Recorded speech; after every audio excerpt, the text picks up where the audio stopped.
Thank you for stopping by helpyourmath.com. In this video, we're going to look at rationalizing the denominator, where the denominators have two terms. And what we want to review here, it's on the next slide, we want to review a strategy for when the denominator does have two terms. So the way that we can rationalize the denominator with two terms, if we think about just some example, let's just say the square root of 3 plus the square root of 2. We'll just put it under 1. Sometimes people think, oh, well, we just need a factor of root 3 and a factor of root 2, so I'm just going to multiply it by those. The problem is we distribute this to all the terms of the denominator, and then here, this first term, we'd be stuck with a root 2, and here we'd be stuck with a root 3. So we don't want to multiply by the pieces that would potentially make each individual term a perfect square. Instead, what we want to do is this idea of multiplying by the conjugate. So instead of multiplying by the square root of 2 plus times the square root of 3, we would take this example and we would multiply by the conjugate of the denominator. And the conjugate, that's when we have the same two terms with the opposite sign between them. So there was a plus sign, so we would just do a minus sign, and we'd do the same thing in the numerator.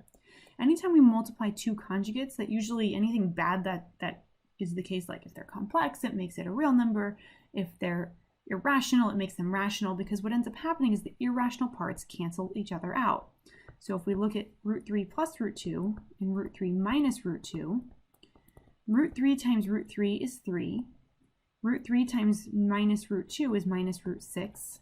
Root 2 times root 3 is plus root 6. And root 2 times negative root 2 would be, the radicals would cancel, leaving us with minus 2. So you can see here those two radicals cancel each other out, and we would have a denominator of 1. So this is what we want to keep in mind. When we have two terms, we can rationalize the denominator by multiplying by the conjugate of the denominator. Multiplying by the conjugate of the denominator.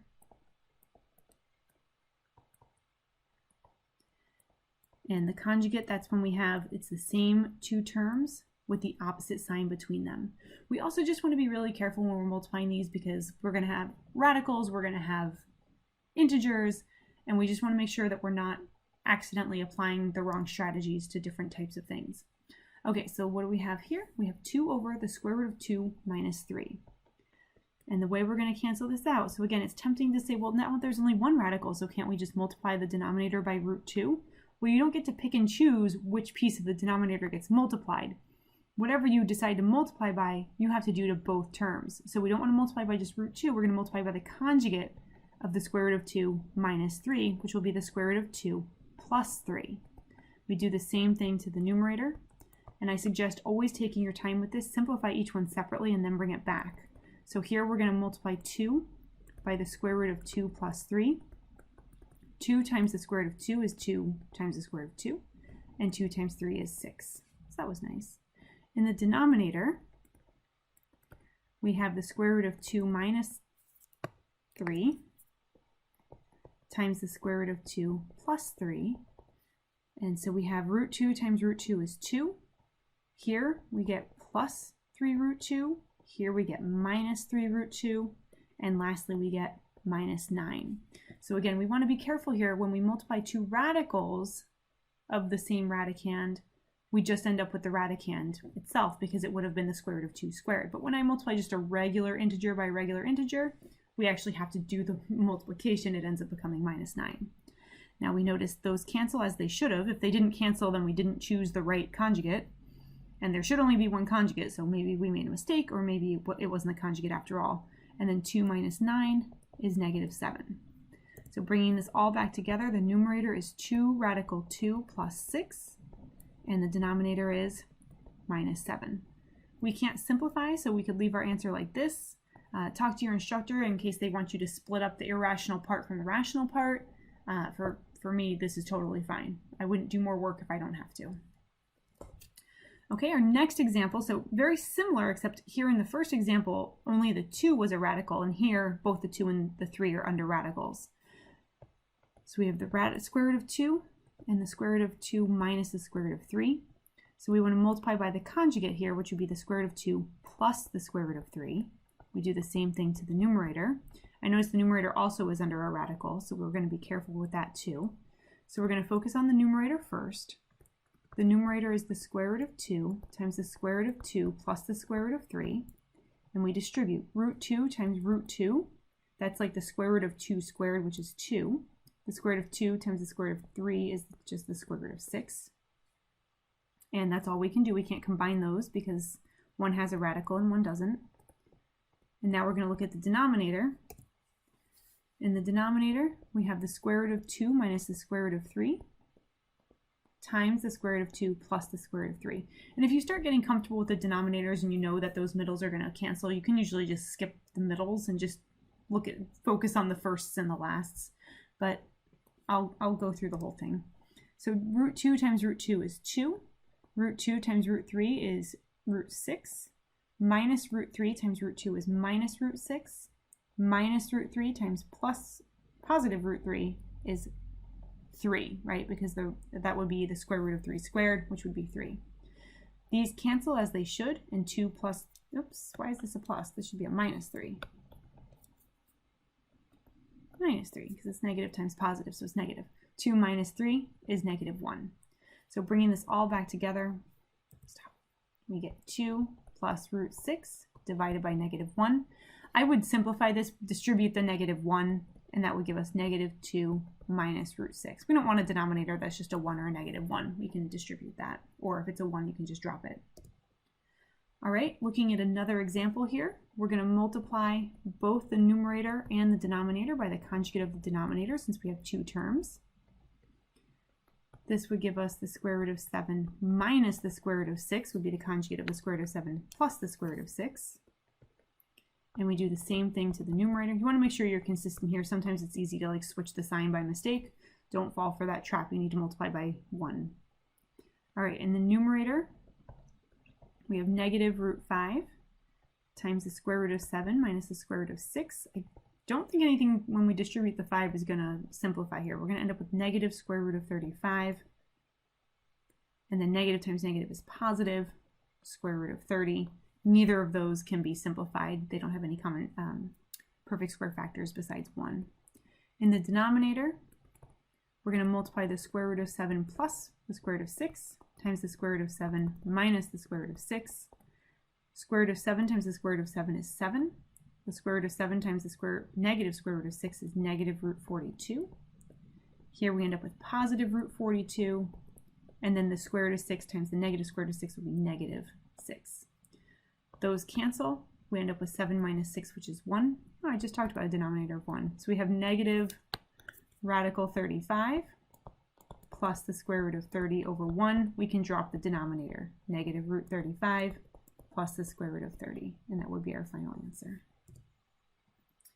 Ooh, a variable this time. So this time we have negative square root of c in the numerator, and then we have square root of c plus 3. So we do want to be careful. We do have a mixed denominator of one irrational part and one rational part. So we just have to be really careful when we're multiplying. We're going to multiply by the conjugate of the denominator, which will be radical c minus 3. And now let's clean up the numerator. So the numerator, we have negative radical c times radical c minus 3. This will end up becoming negative c because the square root of c squared is c, and then that negative just chills in front. Negative times negative here will be positive, and that's going to be 3 radical c. We have no like terms, so we can move on to the denominator. The denominator, we have the square root of c plus 3 times the square root of c minus 3, and that will give us c minus 3 radical c plus 3 radical c, and then 3 times negative 3 is minus 9, right? That's a regular 3. Make sure you're actually multiplying these this time. These cancel. We can't actually combine those. It's going to stay c minus 9. And we're going to end up with negative c plus 3 root c over c minus 9.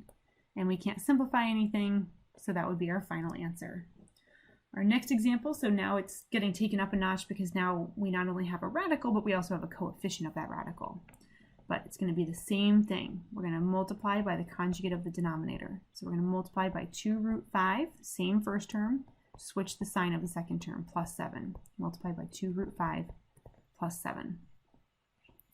Cleaning up the numerator here, we're going to multiply root 5 by 2 root 5 plus 7. When we multiply the root 5 by 2 root 5, we actually have 2 radical 5s, which will just become a factor of 5, and then 2 times 5 is 10.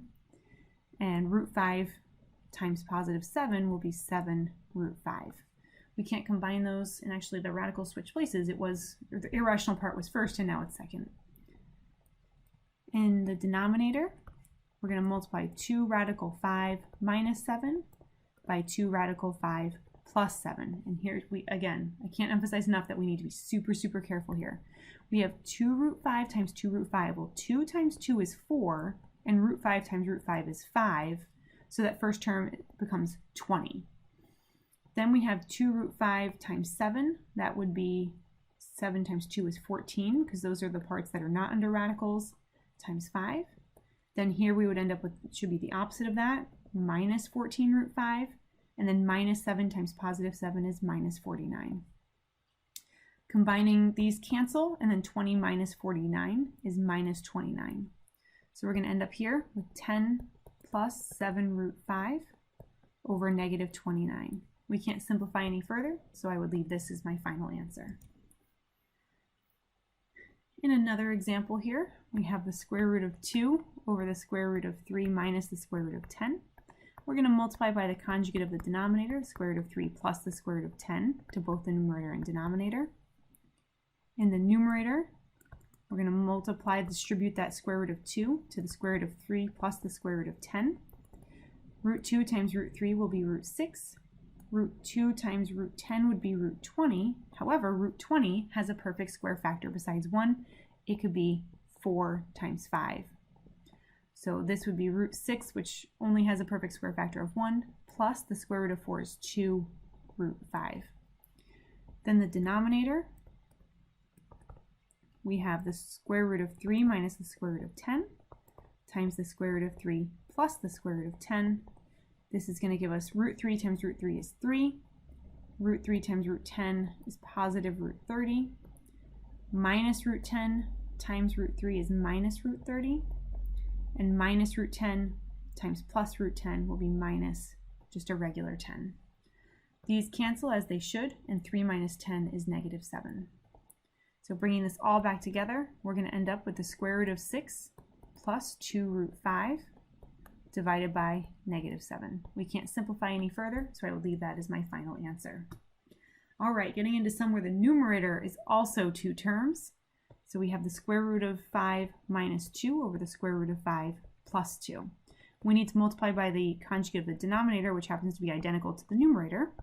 And we want to be really careful with the numerator because this is the same thing being squared. That is not going to end up being rational. For the numerator, if we have that same thing squared, you could use the shortcut if you know it, but since we're writing it out anyway, we'll just go ahead and distribute. Root 5 times root 5 is 5. Root 5 times negative 2 is negative 2 root 5. We're going to repeat that factor since we have the same term repeated, or the same expression repeated. And then minus 2 times minus 2 is positive 4. We're going to combine the 5 and the 4, which will become 9. And then negative root 2 and negative root 2, there's 2 of the same thing. That becomes minus 4 radical 5. In the denominator, we should no longer see a radical. The square root of 5 plus 2 times the square root of 5 minus 2. Root 5 times root 5 is 5. Root 5 times minus 2 is minus 2 root 5. This is plus 2 root 5. And 2 times negative 2, those are regular 2s, so we multiply them to get 4. These cancel, and 5 minus 4 is 1. So this one ends up with no denominator. We can just write it as 9 minus 4 radical 5. And our next, we have 2 more examples. Our next example, kind of the same idea. So we just want to be really careful when we multiply by the conjugate of the denominator when it matches the numerator, because very frequently students just think, hey, look, everything's rational. How fun is that? And that's not true. So we're going to multiply by the conjugate of the square root of 17 minus 3, which is the square root of 17 plus 3. Cleaning up the numerator, we have the square root of 17 plus 3 times the square root of 17 plus 3. Root 17 times root 17 is 17. Root 17 times 3 is 3 root 17. And then we see that factor again. And then 3 times 3 is 9. All right, we can combine our like terms. 17 plus 9 is 26. Root 3 root 17 and 3 root 17 makes 6 root 17. So we have a numerator of 26 plus 6 square root of 17. In the denominator, we should see that radical cancel. If we don't, then we made a mistake somewhere. And we're going to multiply root 17 times root 17 is 17. Root 17 times 3 is 3 root 17. This will be minus 3 root 17. I see it's going to cancel. That's good. And then minus 3 times positive 3 is minus 9. These cancel. 17 minus 9 is 8. So this whole thing gets divided by 8.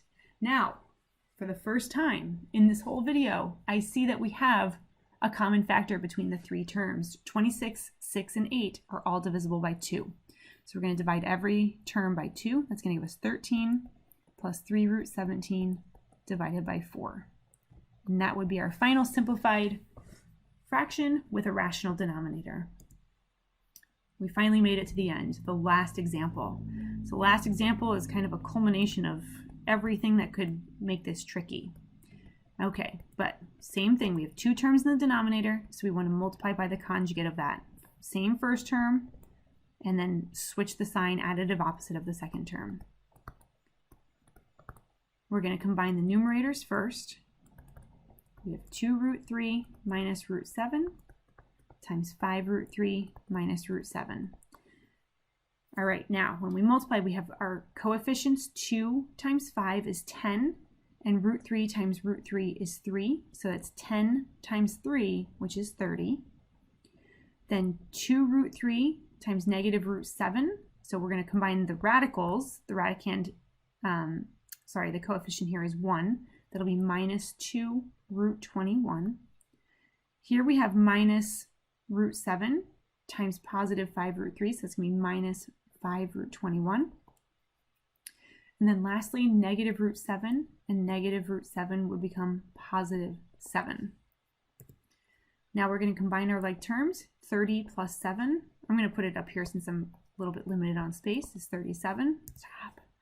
Negative 2 root 21 and minus 5 root 21 makes minus 7 root 21. I'm anticipating a denominator, although if it is just 1, then I didn't need to draw that division sign.